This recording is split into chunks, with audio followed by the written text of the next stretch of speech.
Hey everyone, welcome to Strange Stories, where we explore near-death experiences and supernatural stories from people who've had a glimpse of the other side. If you enjoy our content, please consider liking the video and subscribing to our channel.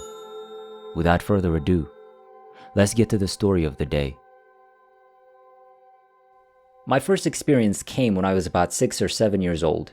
In Madison, Wisconsin, I was attending St. James Catholic Church. I recall going up to light a candle for the Virgin Mary after the service. I was praying after I lighted the candle when I heard her speaking to me. I recall being entranced by a really sweet, beautiful voice in my head. It was telling me that I would be called upon and that I should be patient. I wish I could recall more details, but I can't. I remember feeling as if time had stopped and it was just me and her in the chapel when she was talking to me. I even saw her statue grin at me. Needless to say, even as a 6-year-old, I didn't tell anyone because statues aren't supposed to talk, let alone wink at you. I had suppressed this memory till my next encounter. Second encounter. I had another incident when I was 27 years old. I had just had my second kid at the time, and I recall sitting in my rocking chair and watching Ronald Reagan's choice for the first teacher in space. When Krista McCullough was summoned to take the job, a sense of impending dread extended from my head to every cell in my body. Someone had placed their palm on my head and allowed this goo of doom to enter my body. I couldn't move. I was transfixed as this sensation passed through me. That seemed unbelievable to me. I knew she'd perish if she boarded the space shuttle. I recall telling myself that this couldn't keep occurring. I had no idea what to do when I was discharged. Should I phone NASA and tell them what happened? Would they believe me? Who am I other than a simple homemaker with 2 little children? I was scared that if I phoned NASA, they'd send the cops and I'd be in big trouble, so I didn't tell anyone. I had no idea that others were having similar experiences and were calling NASA. I missed the first glimpse of the shuttle blasting off on the morning of the launch. I recall collapsing to the floor when I found out what had happened, and I made a pledge to God that the next time He made contact with me, I would listen. It was at this point that I understood we weren't alone and that something else was going on that I didn't comprehend. That's when I remembered my conversation with the Virgin Mary. This encounter, I feel, was my enlightenment. Third experience. When I was 33 years old, I experienced an even more spectacular experience. I recall waking up one morning and seeing a beautiful white light in the corner of my room as I was getting out of bed. At first, I believed it was just the sunlight, despite the fact that I'd never seen sunlight like that before. I looked at my door and noticed that it was halfway closed. How did all of that light get into my room? Then I realized it had to be the spirit of a friend of mine who died when she was 19 years old. I remembered how lovely the light was as I looked at it. This light was really bright, but it did not harm my eyes. It stayed with me. I could still see it when I closed my eyes. It was then that I collapsed back into the bed and realized I couldn't move. It felt like I was being restrained. Then I saw images of men and heard a voice in my head speaking to me again. This voice was telling me about this man, who he was, and when we would meet. This voice told me about his temperament, appearance, heritage, and what he would say to me if we met. This voice indicated that this man needed to be shown the right way in life, and that he would provide me with the passion that I lacked. I recall shaking my head from side to side. No, I would never associate with someone like this. When I was finally liberated, I thought, is this a genuine thing? Such things do not occur. I was too terrified to inform anyone for fear that they would think I was insane. I put it off and didn't think about it again until 6 months later when I met this man. He was exactly as I'd seen him, and he even stated exactly what the voice had told me he would say to me. I was completely taken aback. I recall promising God that I would follow through, and I did. Over the course of 6 years, I worked very hard to assist this man. We were in and out of a relationship, and the last time we got together was when I had the NDE-like experience. Fourth encounter. My near-death experience occurred when I was 40 years old. I had reconnected with this dude, Philip. I recall being at a low place because no matter what I tried, Philip continued returning to his old habits, despite telling me that he had discovered God. True, but things started happening to him that I'm sure God orchestrated to show him that he needed to spend time with me. But Philip continued to hang out with his pals. I remember nights when I just wept myself to sleep, pleading with God to take me home because I couldn't handle it any longer.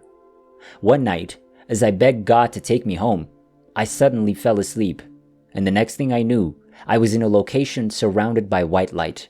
I took a look around and noticed that this light reminded me of the one in my bedroom years ago. It was at this point that I realized I knew where I was. I was at home. I also recognized I no longer had a body, and the sensation of pure ecstasy was indescribable because I was no longer confined by a body. I have no words to describe how I felt. Feelings are felt to the utmost when you're free of the body. It was at this instant that I understood I was in the reality. I kept telling myself that they had to show me this because I was about to die and they didn't want me to be scared. I'm still here, so I know it wasn't that. I began to glance around and noticed individuals of various hues clustered together, chatting amongst themselves. They could be masculine or female. I recall one of them being a delicate olive green color and clutching a staff.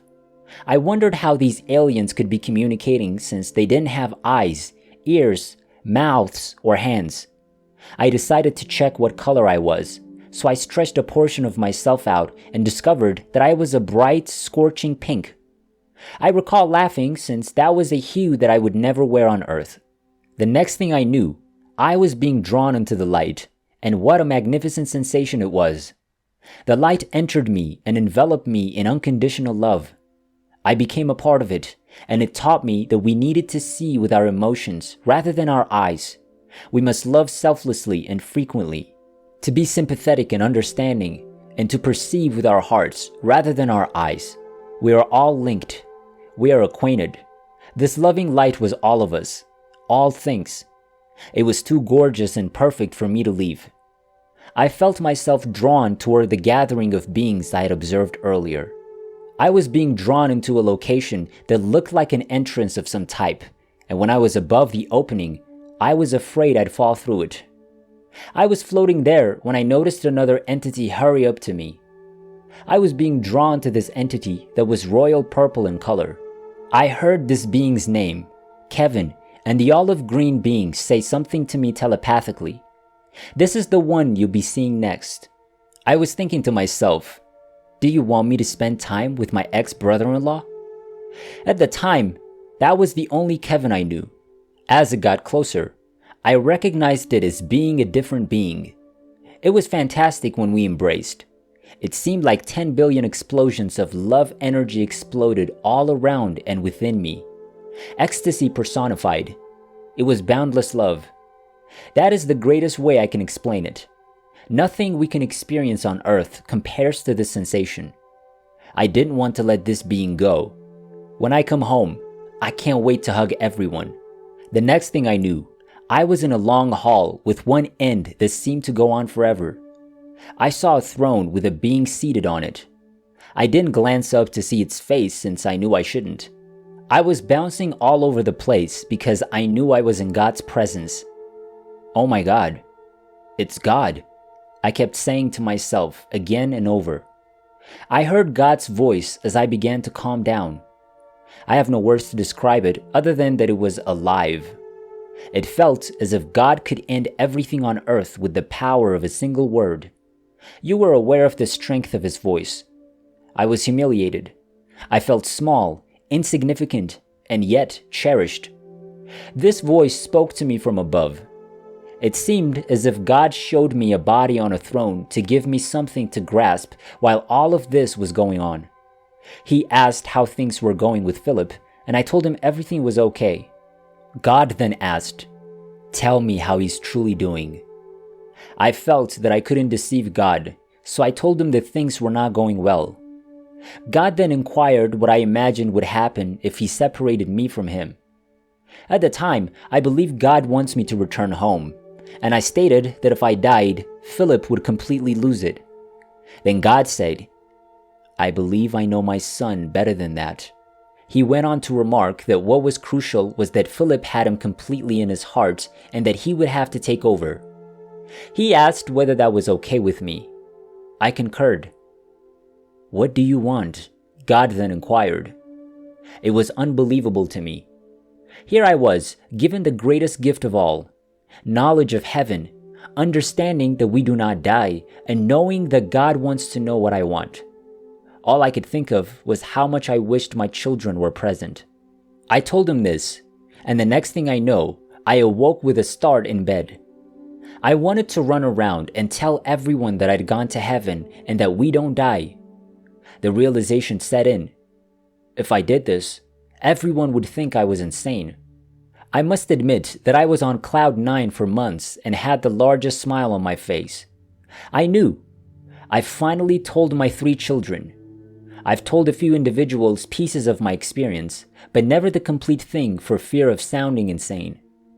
Being in the light has transformed me in the sense that it has made me more compassionate, understanding, and loving than I was before.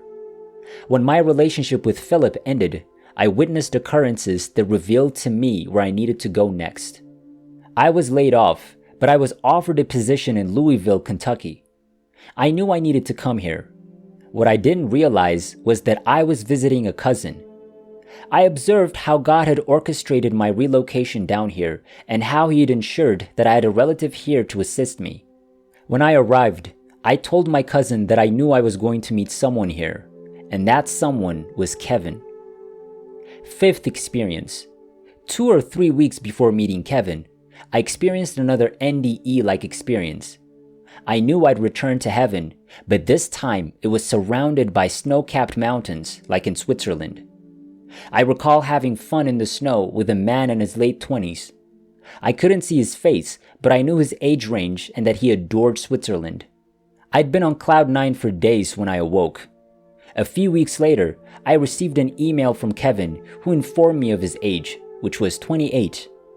During our conversation, I discovered that he adored Switzerland. Anyway, as our friendship grew, I posed the subject to him. What color would my soul be if we had different souls? He responded, "That's simple. Hot pink." I hadn't discussed these events with him yet, so he had no idea, yet he knew. What an awesome system this is. Kevin and I are pals for life. I kept hearing the term maitra in my head, and when I asked him what it meant, he claimed it was Sanskrit and meant cool male friend. I'm thinking God wants me to be his friend, and I will be for as long as he needs me, which he is aware of. That's all I've got. Oh, and I haven't aged like other people since I glimpsed the light of God in my bedroom. I'm getting older more slowly and elegantly. It's amazing to look at people and realize that we're more than the sum of our parts, that we know each other, and that we're all here to love each other on our own human journey. Living in the grace of God. Kathy O'Donnell.